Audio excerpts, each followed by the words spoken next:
Estamos começando a nossa edição semanal do Tele Brasil Notícias, agradecendo a sua audiência.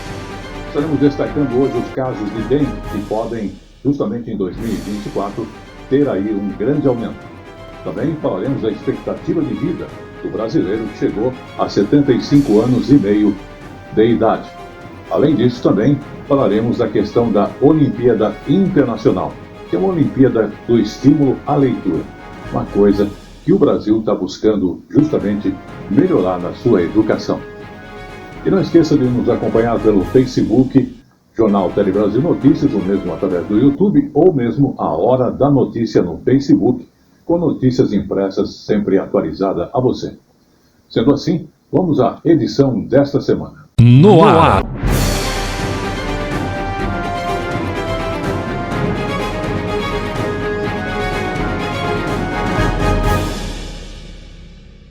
E começamos essa edição falando do verão. Casos de dengue podem aumentar no ano de 2024. Essas informações, segundo o Ministério da Saúde, é devido justamente à chegada do verão e também juntamente com o fenômeno climático, o El Niño, que aumenta as chuvas em certas regiões aqui do Brasil.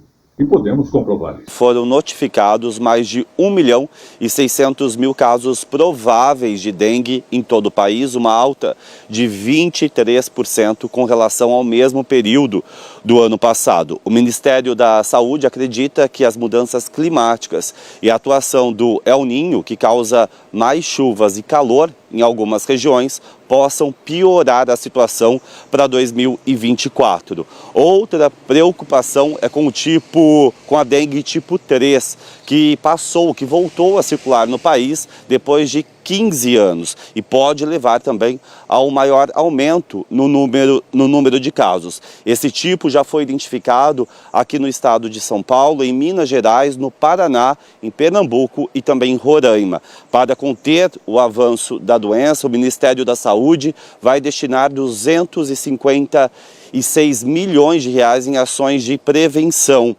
Os recursos serão destinados a estados e municípios. E o Ministério da Saúde vai instalar também a Sala Nacional de Arboviroses para monitorar em tempo real os locais com maior incidência de dengue, chikungunya e zika. Vamos ainda falar de épocas de chuva, porque raios caem em todo o Brasil. Uma lenda diz que raio não cai duas vezes no mesmo lugar, mas, em verdade, tem locais aqui no Brasil que estão tendo aí grandes incidências. E esse é um evento da natureza que ocorre às vezes. Por exemplo, se olharmos para o Cristo Redentor, veremos que são em média 6 raios por ano que acabam caindo ali. No Brasil, no ano passado, 68 raios provocaram mortes no país. Por isso, a recomendação é da importância de tomar precauções para evitar esses tipos de acidentes. Vamos observar quais são as orientações. A chance de uma pessoa ser atingida diretamente por um raio é menor do que 1 para 1 milhão. Altair bateu as estatísticas quando estava em campo com o time de futebol do São Paulo. Um raio o atingiu na cabeça e provocou uma parada cardiorrespiratória. Fizeram tudo que é exame em mim, e viraram do avesso, como diz aí, né? Felizmente deu tudo certo, né? Mas chegaram a noticiar que o dia que eu ia ficar tetraplégico, paraplégico, que não ia poder falar mais, não ia poder trabalhar. Logo após o acidente, Altair teve problemas de audição e ficou 6 dias internado, mas atualmente está recuperado. Depois de tudo que aconteceu, estou aqui contando a história.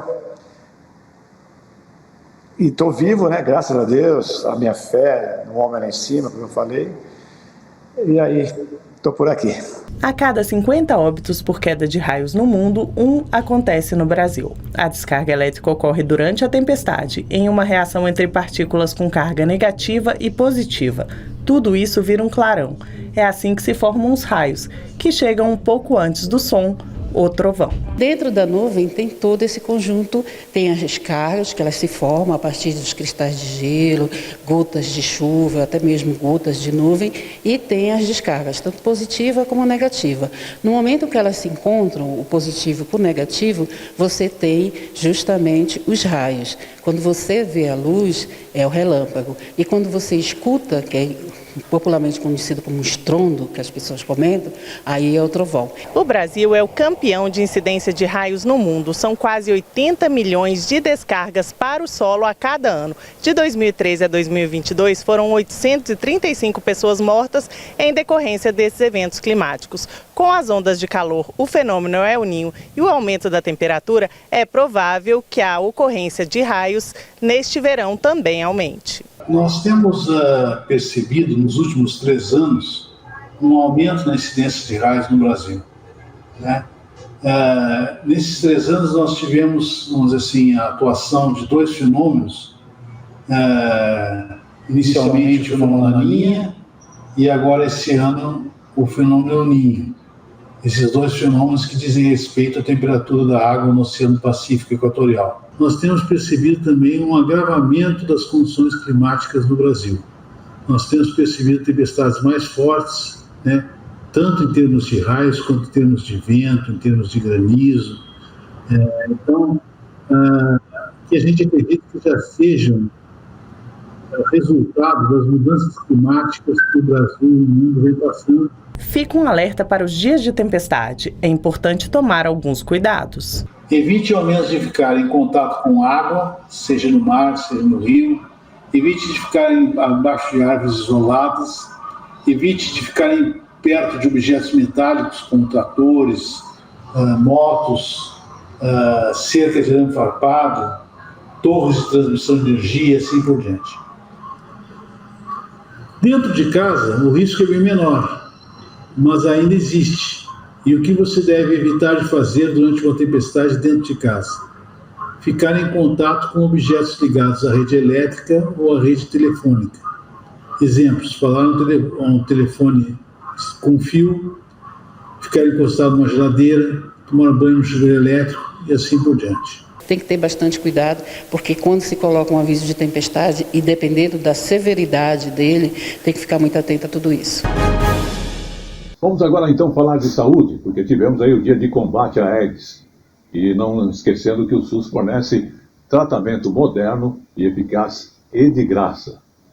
Mesmo com esses eventos de tratamento que acontecem, muitos pacientes com HIV ainda acabam sofrendo o preconceito. Vamos observar.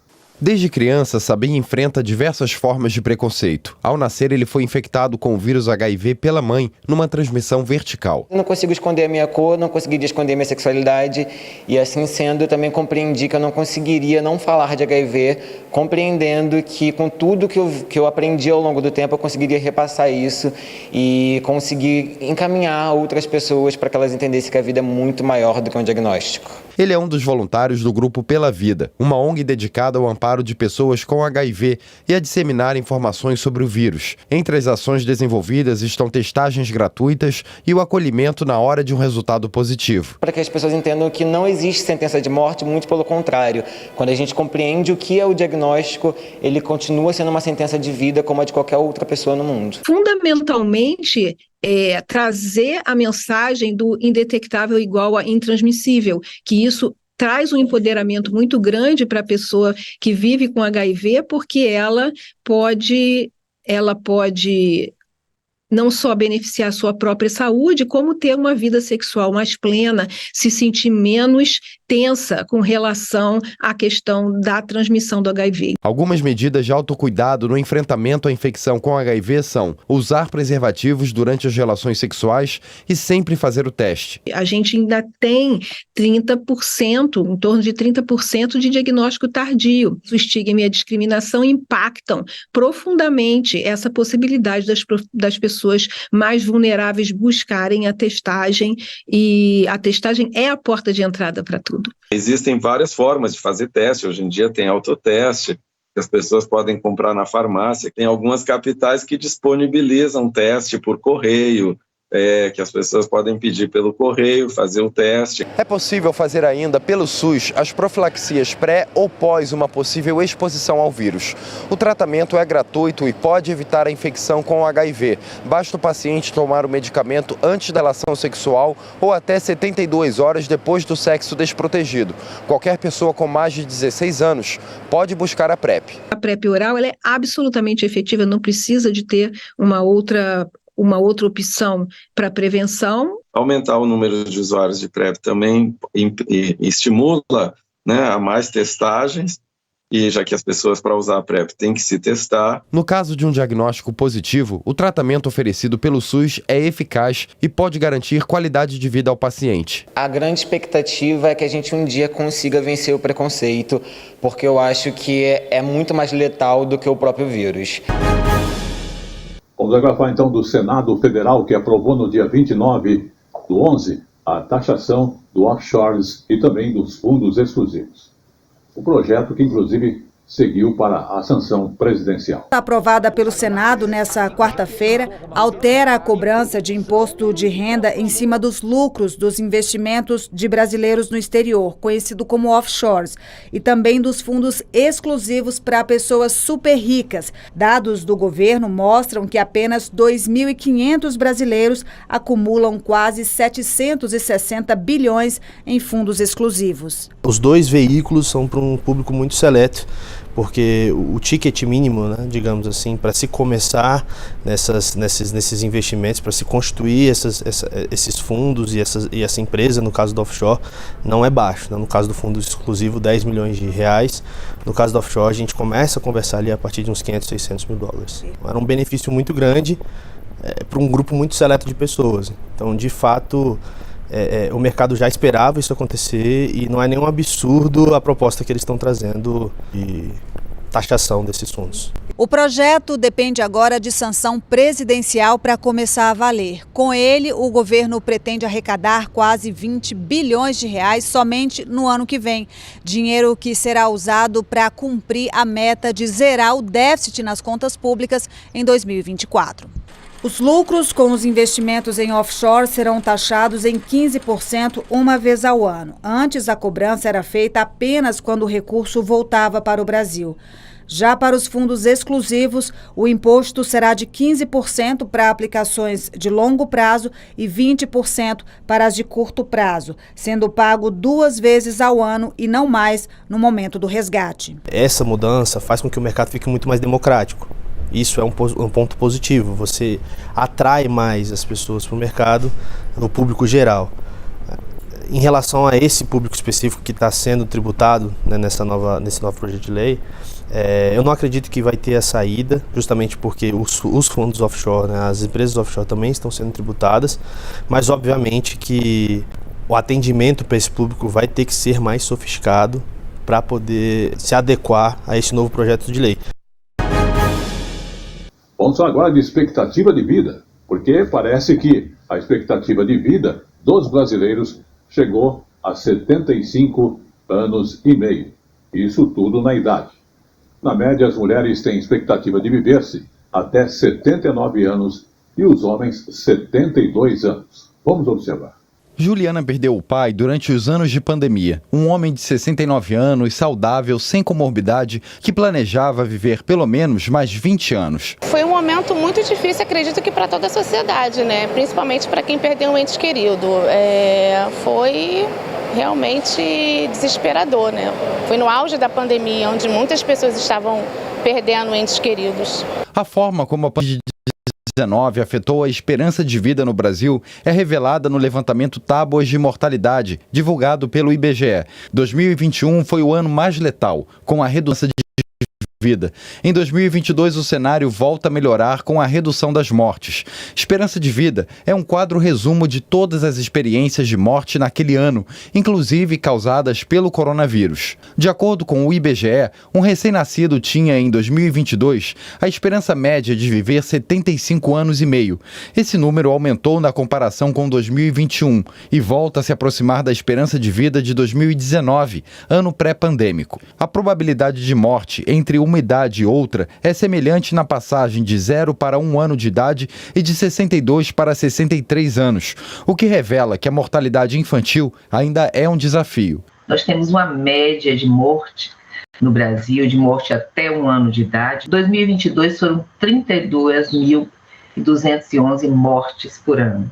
Então, é uma mortalidade ainda elevada, desafiadora, mas nós melhoramos bastante. A mortalidade infantil, o principal componente é neonatal e a principal causa é a prematuridade. As demandas socioeconômicas, estruturais, fazem com que a mortalidade no norte do país seja bastante elevada ainda, né? Seja desafiador no Nordeste também, mas sobretudo no norte do país. O IBGE ainda não aplica o recorte por cor ou raça nas tábuas de mortalidade, mas um estudo do Instituto Polis revelou que as pessoas negras foram as que mais morreram por Covid-19 em 2020, enquanto as mortes de negros na capital paulista por Covid-19 foram 172 por 100 mil habitantes, as de pessoas brancas pela mesma doença foram 115 óbitos por 100 mil habitantes. Homens jovens a partir dos 15 anos na tábua de mortalidade do IBGE morreram mais do que as mulheres da mesma faixa etária. Não coincidentemente, a Anistia Internacional denuncia desde 2014 um genocídio de jovens negros no Brasil. Segundo o Anuário Brasileiro de Segurança Pública, mais de 83% das mortes decorrentes de intervenções policiais no ano passado foram de pessoas negras. A cada 23 minutos, um jovem negro é morto no Brasil. Os dados do IBGE trazem para nós uma informação alarmante.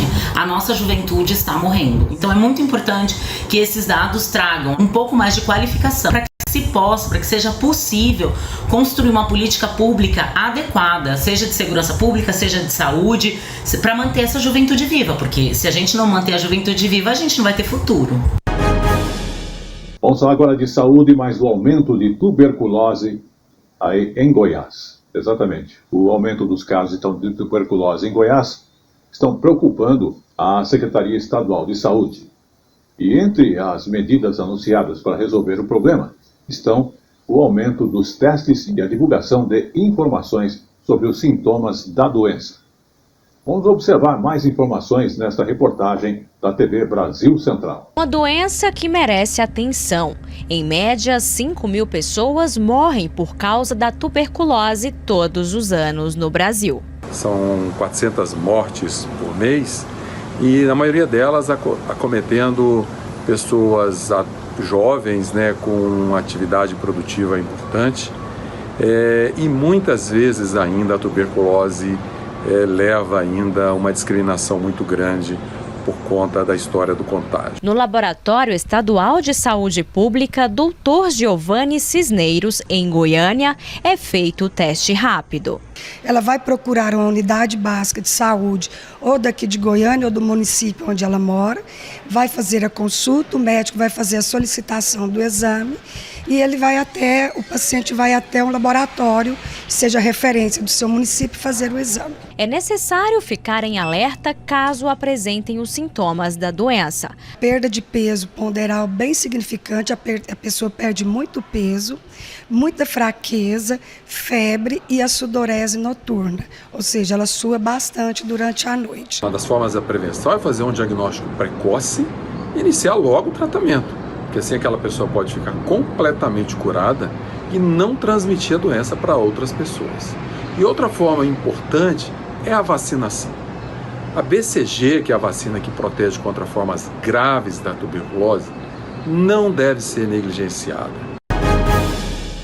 Vamos falar agora da questão de empregos, porque um levantamento da FEComércio mostra que cerca de 40% das empresas consultadas, elas pretendem efetivar empregados temporários, principalmente nesta época de final de ano. Mas vamos saber mais na reportagem da Rede Minas de televisão. Final de ano já chegou e a temporada de promoções tradicionais do período também. E se vai aumentar o movimento, o comércio vai precisar contratar para dar conta da demanda. São as vagas temporárias. E para este ano, uma boa notícia. A expectativa é que o número de empregos temporários seja maior do que em 2022. Desde o ano de 2021, quando teve ali uma reabertura voltando ao novo normal do comércio, o número de funcionários temporários contratados vem só aumentando. Então, a gente consegue sim atrelar uma melhoria da economia, lembrando que quando há um maior número de pessoas trabalhando, há também maior renda disponível circulando entre as pessoas, e isso permite também que as pessoas possam comprar mais, buscar mais comércio e também o setor de serviços, o que vai ao encontro da ideia da gente pensar em mais trabalho temporário. A intenção de efetivar a contratação temporária é expressiva. Mais de 44% dos empresários ouvidos pela FEComércio afirmaram que a possibilidade é alta. Entre as principais dificuldades apontadas pelos empresários que vão buscar novos colaboradores estão a falta de capacitação, dificuldade para reter o funcionário e a falta de experiência. Ter um bom currículo e estar bem preparado pode fazer a diferença na hora da contratação. O que a gente dá como dica, muitas pessoas estão aí em busca de um primeiro emprego, e o trabalho temporário pode ser esse primeiro emprego, é que ela retome, por exemplo, aquele tempo de escola.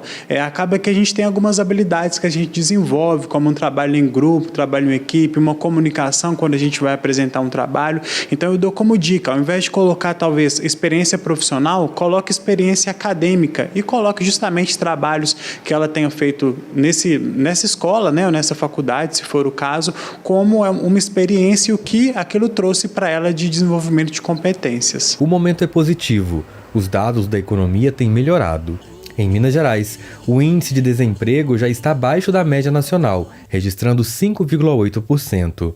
O aquecimento do comércio nesse final de ano é uma boa oportunidade para melhorar ainda mais esse indicador. Para o comércio, vale estar aberto a novos talentos, e para quem vai ser um funcionário temporário, vale a pena se dedicar e buscar a efetivação. Para aqueles empresários que pretendem efetivar, essa é uma oportunidade excelente para estar conhecendo o funcionário, para estar conhecendo a pessoa, para estar lidando com toda essa situação, até mesmo da dificuldade, da falta de capacitação e da preferência das pessoas em não estar ficando muito tempo no comércio. Então essa é uma oportunidade para reconhecer talento, é uma oportunidade também para estar pegando muita gente boa aí no mercado de trabalho.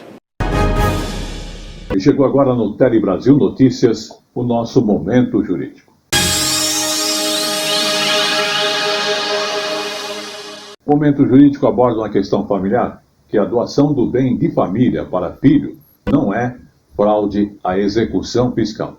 Vamos observar esse caso para entender como isso se dá e por que não é. Doação do bem de família para filho não é fraude à execução fiscal, decide a primeira turma do Superior Tribunal de Justiça. Os ministros do colegiado reafirmaram o entendimento de que a alienação de imóvel que sirva de residência para o devedor e sua família não afasta a impenhorabilidade do bem de família e, por isso, não caracteriza fraude à execução fiscal. De acordo com os autos, após ter sido citado na execução fiscal, o devedor transferiu o imóvel para o seu filho. O juízo de primeiro grau não admitiu a penhora do bem, mas o Tribunal Regional Federal da 2ª Região reformou a decisão por entender que a proteção da impenhorabilidade prevista na Lei 8.009 de 1990 não se justificaria quando o doador procurar blindar seu patrimônio dentro da própria família, mediante a doação dos seus bens para um descendente. No STJ, a Fazenda Nacional, em agravo interno manejado contra a decisão que deu provimento ao recurso especial do executado, alegou que o reconhecimento da fraude à execução fiscal afastaria a proteção do bem de família. O relator, ministro Gurgel de Faria, que teve o voto seguido pela primeira turma, destacou que os dois colegiados de direito público do tribunal entendem que a impenhorabilidade é mantida, ainda que o devedor transfira o imóvel que lhe serve de moradia, porque esse imóvel seria imune de toda forma aos efeitos da execução. Vamos falar agora de educação. Estudantes do ensino médio de baixa renda vão ter direito a uma poupança para não desistir dos estudos. O programa do governo passou a valer e vai contar com um fundo de aproximadamente de 20 bilhões de reais. Foi no começo da pandemia que o Kelvin decidiu parar de estudar. Preferiu trabalhar para dar uma força nas contas de casa, mas no final de 2021 sentiu que precisava voltar para a sala de aula e completar os estudos. Hoje, aos 18 anos, está cursando o 2º ano do ensino médio em uma turma de educação de jovens e adultos de uma escola pública de Brasília. Aí eu pretendo finalizar meus estudos ano que vem e seguir a a profissão que eu quero seguir, seguir os passos do meu pai, que é ser empresário. Eu penso em fazer a faculdade de engenharia, que eu já tenho um curso eu já estou quase terminando meus cursos. Eu estou fazendo de projeção, ciência de dados, essas coisas, mais tecnológicas mesmo. Para incentivar estudantes de baixa renda a seguirem na escola durante o ensino médio, o governo criou uma poupança para esses jovens, em especial os das famílias inscritas no Cadastro Único para Programas Sociais. A ideia é que o governo deposite um valor mensal em uma conta aberta em nome do estudante. Para ter acesso aos recursos, existem alguns condicionantes, como frequência escolar, não ser reprovado e também fazer a matrícula para o ano seguinte. Para os que estão no terceiro ano, será exigida participação no Enem. Os recursos do programa virão de um fundo especial, no qual a União deve aportar 20 bilhões de reais, vindos de receitas da exploração de óleo e gás. Os valores e formas de pagamento da poupança ainda serão definidas pelo Ministério da Fazenda e da Educação. Concluir o ensino médio é muito mais do que simplesmente receber um diploma. A evasão escolar não prejudica apenas o conhecimento, ela também aprofunda as desigualdades sociais. Jovens que largaram a escola têm muito mais dificuldades de conseguir um emprego formal e chegam a ter uma expectativa de vida até 3 anos menor que a média, sem contar as perdas na economia que podem alcançar os 220 bilhões de reais por ano. A evasão escolar é um dos principais problemas da educação brasileira. Só no ensino médio, calcula-se que 500 mil jovens largam os estudos por ano no Brasil, pelos mais diversos motivos, como necessidade de trabalho ou pela escola ser desinteressante. Entre os 20% mais pobres, menos da metade conclui os 3 anos desse período. Já entre os 20% mais ricos, o índice de conclusão passa dos 94%. A evasão ela se dá por N motivos, mas o principal é o desânimo, a falta de estímulo para poder continuar estudando. Eles perderam tempo, eles têm que vir para recuperar o tempo perdido, para melhorar profissionalmente. A maioria volta, principalmente os mais jovens, eles voltam para a qualificação profissional. Quando eles vão procurar emprego e ver que é importante ainda, que é exigido a diplomação, que é exigido esse conhecimento. Diariamente, o Brasil e o mundo contra o crime. No Polícia em Ação. Confira. E como eu falo sempre, tudo que é bom dura pouco. O Tele Brasil Notícias agradece aí a sua audiência em qualquer parte do mundo. Mas antes disso, vamos falar de uma Olimpíada Internacional, onde o mais importante é o estímulo à leitura. Cerca então de 24 mil estudantes do ensino fundamental participam das provas. A ideia é fortalecer a compreensão e a fluência da leitura, uma necessidade que essa semana foi apontada aí na questão na educação aqui no Brasil. Vamos observar. Grandes descobertas é assim, o pequeno Pedro seguiu o seu caminho. O que Pedro queria ser? Cientista. Eles gostam disso, eles gostam de participar. Quando se fala que é jogo, é automático, parece que, eu estou fugindo daquela obrigação ali, né, de sala de aula, estou entrando num mundo mais lúdico, né, na questão mais lúdica da leitura. E aí isso torna muito mais fácil o aprendizado. Nesta escola em Brasília, a biblioteca física ainda está disponível. Os autores e livros clássicos da infância não se perderam, mas a instituição é uma das 144 no Brasil que participam da Olimpíada Internacional de Leitura, que através de joguinhos no tablet avalia a evolução da leitura dos estudantes. A Olimpíada Internacional de Leitura é uma iniciativa de pesquisadores dos Estados Unidos, do Brasil e do Panamá, que juntos estão trabalhando para fortalecer o aprendizado da leitura e da escrita das crianças do ensino fundamental. Nesse ano de 2023, tivemos mais de 24 mil crianças participando aqui no Brasil em mais de 150 escolas. Eles achavam que o lobo era feroz porque ele se machucou. Tem uma pergunta aqui em cima que eu vou ler e aqui tem alguns emojizinhos que é a pergunta. Aí você aperta, aí ele fala se tá certo ou não. Todas as crianças precisam se tornar leitores fluentes com boa capacidade de compreender qualquer texto que seja colocado para elas.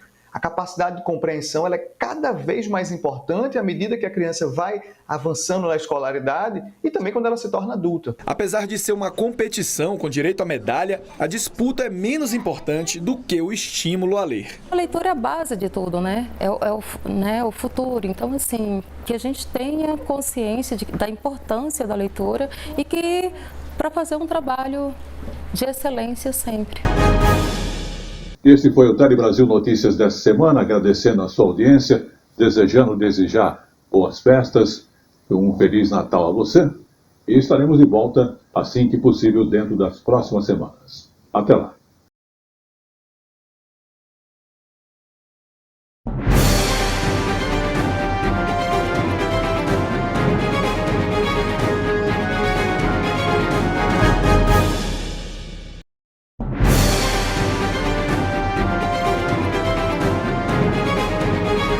Tele Brasil Notícias.